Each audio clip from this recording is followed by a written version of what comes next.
Hello everyone, I'm the Saxy Gamer, and today we're here to talk about City Skylines 2. This game came out last week on Tuesday. I've had the chance to play it by now, and in this video I'm just going to give you my impressions of the game, and hopefully give you some information, so if you're on the fence about getting it, it can help you decide whether or not you want to. To give you some context for this video, I'm basically just a guy who plays video games. I would not consider myself a super experienced player of City Skylines. I'm not, like a professional content creator for City Skylines, but it's just one of the games that I play, so that will influence my thoughts and opinions on the game, obviously. If you just want the TLDR so you can click off the video, my overall impressions of the game are that it's good, but it's plagued by a number of bugs and performance issues currently. So if you're interested in hearing more about that, then obviously you should stay for the rest of the video. And we're just going to kind of go through both the good and the bad things about the game. Honestly, let's just start off with the bad. Because I think if you've been paying any attention to anything with City Skylines lately, I'm sure that you've probably heard that the game has horrendous performance issues. The performance in this game I would describe as very poor. At least in my opinion, it doesn't look that much better than City Skylines 1, but the performance is really just god-awful. So even at 1080p very low settings, I believe that on a big city you can struggle to get 60 FPS with an RTX 4090, which is very, very bad. Especially considering that most people have far less than an RTX 4090. So if you have an older GPU, maybe you have like a 10 or 20 series NVIDIA GPU, you can probably expect around 30 FPS or even lower than that at 1080p very low settings if you're going to be playing this game. Into the late game of City Skylines, if you have, like 150 or 50,000 population, 100,000 population, the performance numbers are really bad. I think that a lot of people are over-exaggerating the feeling of these performance issues when you actually play the game, though, but they're in turn missing out on some of the other issues that are really wrong. So, 30 FPS in a game obviously sucks. It's kind of, I'll say, unacceptable performance, obviously. Seems to be the trend in new video game releases these days that the performance is just horrible, but really you should obviously expect, at least on a PC game, you should expect to get 60 FPS on decent hardware. I would consider, so the GPU I have is a RTX 2080 Super, which I would consider that still to be decent hardware. It's a little dated by this point, but I would consider that decent hardware, and I cannot get 60 FPS in this game, even on low settings. But at the end of the day, City Skylines it's not Counter-Strike. You don't need to have a 3 millisecond reaction time to, flick your gun across the map and then insta-click on somebody's head. For the most part, you're just kind of scrolling around and, drawing squares and lines with roads and stuff like that. So playing this game at 30 FPS, honestly, it doesn't impact... It doesn't impact the gameplay that much, actually. So a lot of people are saying, these performance numbers make the game unplayable. It's ridiculous. While there is a bit of truth that the performance is horrible, I don't think it makes the game unplayable at all. It's still very playable to play it at 30 or even 20 FPS because, as I mentioned, just the nature of the gameplay of a city builder. You don't really need to have fast reactions for anything, but nonetheless, I still would hope that the devs do improve the performance because at the end of the day, I do expect the game to run at 60 FPS on PC on decent hardware, and currently City Skylines 2 does not do that. The thing that I think a lot of people are missing out on, though, when complaining about the performance is just the bugginess of the visuals in this game. So I have had a lot of things that take away from the gameplay experience more than the frame rate, and that is like shadow flickering, textures not loading in. It really takes away from the immersion of feeling like you're building your city when all of a sudden all of the trees in the game turn into blobs, all of the textures turn into, like some kind of watercolor painting, and then all the shadows start flickering and losing their mind every 20 seconds. To me, this is a much worse thing with the game than the actual, quantitative performance numbers. The amount of visual bugs and stuff are far more distracting that take away from the gameplay experience itself than purely the performance numbers. Continuing on with the bad, some other thing that's really a bit frustrating is that several things just are seemingly missing that were present in City Skylines 1. For one, the little wall things that you can put up against waterfronts, I forget exactly what they're called, but those are missing, so it's very hard to make nice shorelines. Bicycles are missing from the game. The citizens will not use bikes to get anywhere. Some animations are missing. The one that I particularly noticed was that in City Skylines 1, whenever there's a fire and the fire department comes, you can see them putting out the fire. In City Skylines 2, they just drive up to the building, sit there for a little bit, and then the fire goes out. So it definitely feels a little bit half-baked in that regard, that there are a lot of small details that are just notably missing that were present in City Skylines 1, which, much like for the performance issue, just seems to be an issue that the game was released a little bit too early. The other thing that I would consider to be pretty bad with the game is that the economy just seems broken currently. I've heard both reports of people not being able to make any money and people saying that it's too easy to make a lot of money. And I think that a lot of this is because the devs have confirmed that the economy system is broken with regards to trade and external connections. So there's a lot of things that are broken in that. So say that your industry is going to require lumber to build things, and you have also somewhere else in your city, you have something that produces lumber. A lot of the time, the industry will just buy from outside connections, even though you are producing stuff yourself. So this can really mess up with the economy. So this is a pretty big thing, I would say, in terms of bugs, because it really basically messes up a large portion of the economy of the game.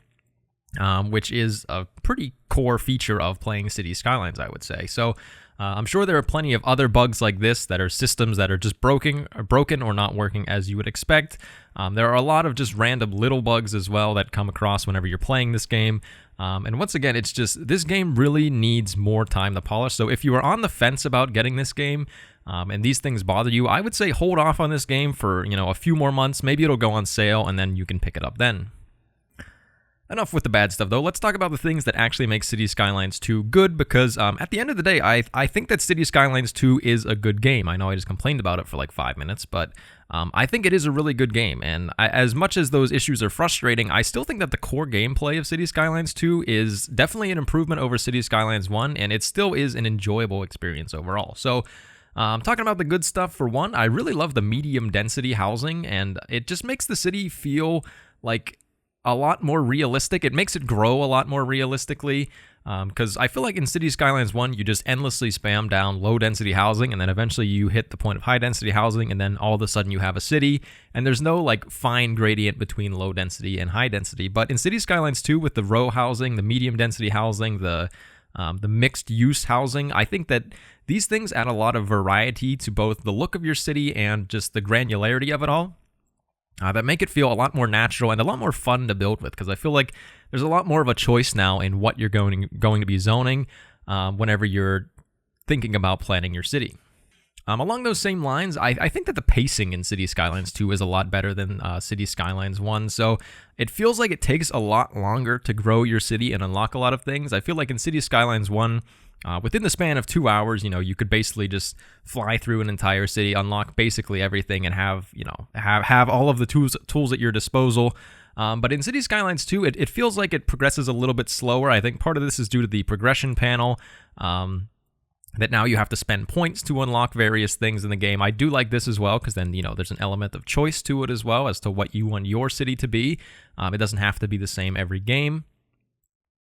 And I think as well the fact that the milestones are not solely based on population, but rather things like population, citizen happiness, major buildings that you put down. You basically get XP for doing various things. I think that all of this has worked together to make the pacing a lot better. It feels like I can play one city for a lot longer before I get bored of it, because you're kind of drip-fed progression a lot more in City Skylines 2 compared to City Skylines 1, and it's something that I've really been enjoying so far. I've been able to spend like 6 hours on a single city.